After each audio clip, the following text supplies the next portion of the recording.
Hello बच्चों, कैसे हैं आप सब। और मैं अंकित शर्मा एक बार फिर से आपका एडू विथ होप के यूट्यूब चैनल में बहुत बहुत स्वागत करता हूं। आज के वीडियो में जनरली हम एपी का ही एक्सरसाइज 5A का एग्जाम्पल ही करेंगे। तो आज एग्जाम्पल 22 से स्टार्ट है और ये सारा एग्जाम्पल अब वर्ड प्रॉब्लम है। तो चलिए बिना किसी देरी के हम इस वीडियो को आगे बढ़ाते हैं। तो पहला क्वेश्चन हमारा है, how many 3 digit number are divisible by 7। ऐसे कितने 3 डिजिट नंबर है जो डिविजिबल बाय 7 से डिविजिबल है। तो देखिए स्टार्ट तो 3 डिजिट 100 से ही हो जाता है, लेकिन ये 7 से डिविजिबल नहीं है। तो जनरली 7 से डिविजिबल कौन होगा, तो हमारा 105 7 से डिविजिबल है। स्टार्टिंग विथ 105 7 से डिविजिबल सबसे पहला 3 डिजिट नंबर कौन सा होगा, तो वो 105 आ गया। अब इसमें 7 जोड़ देंगे क्योंकि 7 हर नंबर क्या है 7 से डिविजिबल हो रहा है, तो साथ साथ जुड़ते चलेंगे। तो यहाँ 112, यहाँ 119, इस तरीके से हमारा 3 डिजिट नंबर डिविजिबल होता चला जाए। मतलब ये सब नंबर आपके 7 से डिविजिबल है। इसी तरीके से 999 तक जाएंगे तो 999 खुद डिविजिबल 7 से नहीं है, तो उससे कम वाला देखेंगे। 998 हो गया, 997 हो गया, 996 हो गया, 995 हो गया। तो इस तरीके से 994 हमारा डिविजिबल होगा 7 से। ठीक है, तो ये हमारा एक एपी तैयार हो गया। एपी हमारा क्या है, 105, 112, 119 एंड 994। दूसरी बात, यहां आपको फर्स्ट टर्म पता चल गया 105, डी पता चल गया कितना, C D common difference 112 minus 105 that is 7। तो यहाँ डी पता चल गया, ए पता चल गया। हमें निकालना क्या है, तो डिविजिबल बाई 7। तो सिंपल सा है, T N is equal to total number of term बताने के कितने ऐसे नंबर होंगे जो 7 से डिविजिबल होगा, दैट मीन्स टी एन बताना है। तो यहाँ पे टी एन का फॉर्मूला होता है a plus N minus 1 into d. तो ए की वैल्यू हमें पता है, ए की वैल्यू कितनी है 105 प्लस एन माइनस 1, एन तो हमें निकालना है, और डी आपका 7 हो गया। इस टी एन की वैल्यू हमें पता है कितनी होगी 994, क्योंकि एन टर्म हमारा यही है। तो एन टर्म की वैल्यू 994 दे रखी थी। अब हम लोग क्या करेंगे कि यहां से क्या कर सकते हैं, देखिए बहुत सिंपल है। यहां से हम लोग क्या करेंगे कि इस n माइनस 1 को छोड़ देंगे बाई इंटू 7 है, n माइनस 1 इंटू 7 को इधर कर दिए और ये वाला टर्म इधर भेज दिया। तो क्या हो जाएगा 994 माइनस 105। आप इसको इधर भेज दिए, इसको पहले भी लिख सकते हैं, कोई उससे आपको प्रॉब्लम नहीं होनी चाहिए। तो यहाँ पे जो हमारे पास आएगा 14 में से 5 गया तो 9 बचा, यहाँ पे 8 हो गया और यहाँ पे हमारा 8 हो गया। तो हमें नंबर क्या मिला 889। हमें नंबर क्या मिला है 889। सब्ट्रैक्ट करने के बाद हमारे पास नंबर आया 889। अब हम क्या करेंगे, तो जनरली देखिए 889 मिला तो n माइनस 1 की वैल्यू n माइनस 1 इंटू 7 की वैल्यू 889 हो गई। तो हम यहाँ पे n माइनस 1 निकाल लेंगे, तो यहाँ पे 889 बाई 7। तो देखिए 7 से जाएगा 1 टाइम्स में, फिर 1 कैरी हो जाएगा 2 और फिर आपका हो जाएगा 7। दैट इज n माइनस 1 बराबर 127 और n बराबर आपका 128। मतलब 128 ऐसे टर्म होंगे जो 7 से डिविजिबल होंगे। ठीक है, कितने ऐसे टर्म होंगे 128 टर्म ऐसे होंगे जो 105 और 994 के बीच में 7 से डिविजिबल होंगे। तो आई होप आपको समझ में आ गया होगा। चलिए एग्जाम्पल नंबर 23 को अब हम लोग देखते हैं। एग्जाम्पल नंबर 23 अब देखते हैं हम लोग। तो क्वेश्चन है, how many multiple of 4 lies between 10 and 250। तो सेम जो एग्जाम्पल नंबर 22 था वही हमारा एग्जाम्पल नंबर 23 भी है। तो चलिए 4 से कटने वाले मतलब कितने ऐसे मल्टीपल हैं जो 10 और 250 के बीच में है और वो 4 के मल्टीपल होने चाहिए। तो देखिए 4 का मल्टीपल अगर 10 और 250 के बीच में बोले तो सबसे पहले 12 आएगा, फिर 16 आएगा, फिर 20 आएगा, इस तरीके से चलता जाएगा। और लास्ट आपको क्या होने चाहिए 250 नहीं, 250 आपका खुद 4 का मल्टीपल नहीं है, बिटवीन बोल रहा है तो इसके बीच का बोल रहा है। तो 249 भी नहीं होता, 248 आपका 4 का मल्टीपल हो गया। तो हमारा एपी बन गया, जिसमें आपको क्या क्या पता चल गया, तो ए बराबर 12 होगा, डी बराबर मतलब सी डी बराबर आपके कितने होंगे 16 माइनस 12 दैट इज 4। और साथ में आपको क्या पता चल गया, आपको टीएन पता है 248। आपको बताने क्या है how many multiples, that means term आपको बताना है कि टोटल नंबर ऑफ टर्म कितने होंगे। तो सेम फॉर्मूला लगाएंगे, टीएन बराबर हमारा क्या हो जाएगा a plus N minus 1 into d. बराबर 248 हमें दे रखा है। कितना दे रखा है? 248। ए की वैल्यू कितनी है हमारे पास? 12 हो गई, plus n-1 into D, D की वैल्यू हमारे पास कितनी है? 4 है, बराबर 248। तो आप सिंपल कुछ नहीं करिए, यहाँ से आप क्या करिए, 12 को इधर भेज दीजिए, तो आपको बच गया n-1 इंटू 4 बराबर, यहाँ से 12 जाएगा तो माइनस हो जाएगा 248 माइनस 12, दैट इज 236। हमारा नंबर क्या हो गया? 236। अब देखिए ये 236 किसका आया? n-1 इंटू 4 का आया। किसका आया? n-1 इंटू 4 का। सेम थिंग यहाँ हम लोग कर लेंगे, यहाँ पे n-1 ये मल्टीप्लाई में था तो इधर आ जाके डिवाइड में हो जाएगा, तो 236/4, तो ये आपका जाएगा 5 टर्म्स और 9 टर्म्स, दैट मीन्स n-1 बराबर कितना हो गया? 59, और n बराबर आपका हो गया 59 प्लस 1, दैट इज 60। तो n की वैल्यू हमारे पास कितनी आ गई? 60। तो कुल 60 टर्म, मतलब टोटल 60 टर्म ऐसे हैं जो आपके किसके किसके बीच में है? 10 से लेके 250 के बीच में है, और वो 4 के मल्टीपल है। तो आई होप आपको ये सवाल समझ में आया होगा। चलिए एग्जाम्पल नंबर अब हम 24 देखेंगे। तो क्वेश्चन है हमारा, a sum of 1000 is invested at 8% per annum simple interest.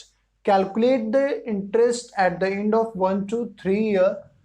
Is the sequence of interest and AP? Find the interest at the end of 30 year. तो क्वेश्चन में एक बार आपको हिंदी में भी समझा देता हूँ। क्वेश्चन है हमारा कि आपको 1000 रुपये इन्वेस्ट किया गया, ठीक है, कितने परसेंट के हिसाब से? 8% पर एनम। तो ये देखिए 1000 रुपया है जो कि इन्वेस्ट किया जा रहा है एट 8% पर एनम, मतलब आपका 8% पर एनम सिंपल इंटरेस्ट के आधार पे, ठीक है।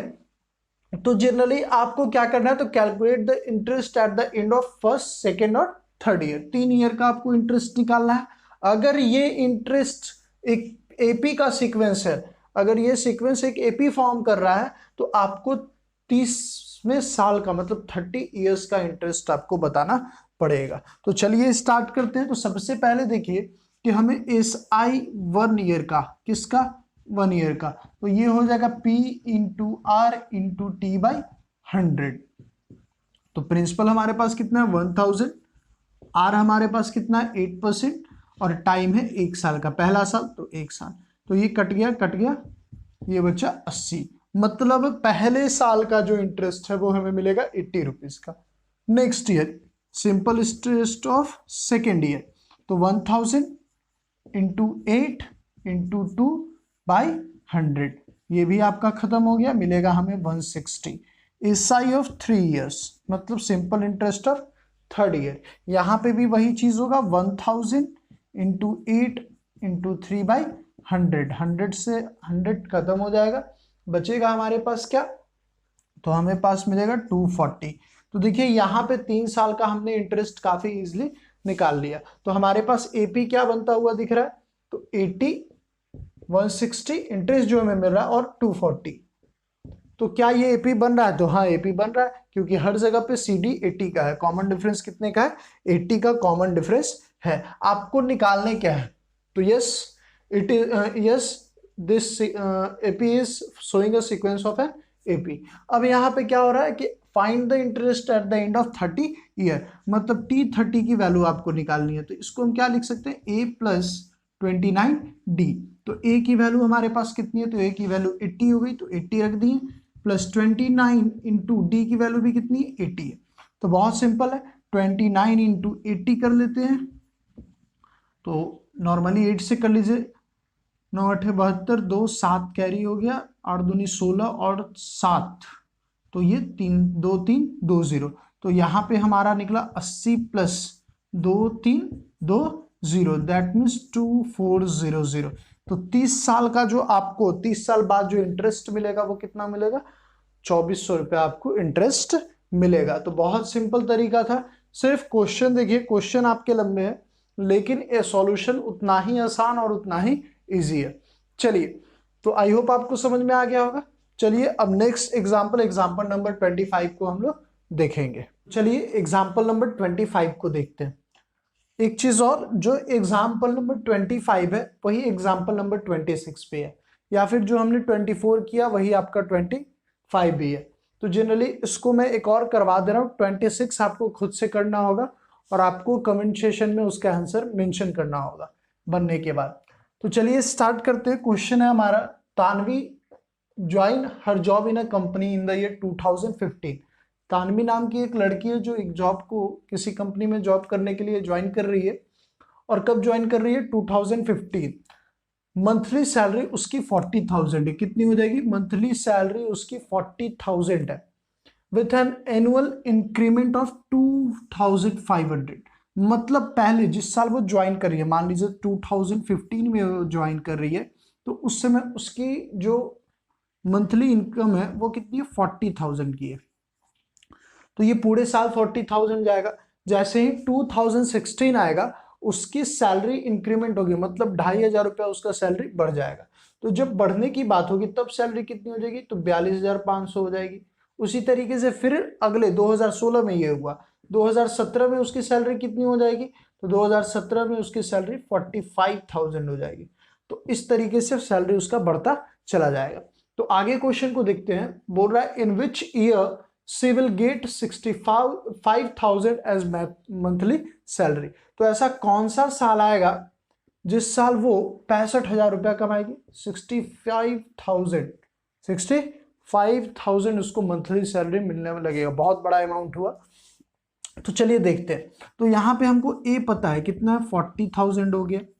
देखिए सिर्फ डाटा इतना बड़ा आपको उलझाने के लिए दिया हुआ, सीक्वेंस बनाने का पैटर्न एकदम मैं इजी बताऊंगा। तो देखिए डी हमारे पास कितना हो गया? 2,500 का हो गया। टी एन आपको पता है कितना हो गया? 65,000 हो गया।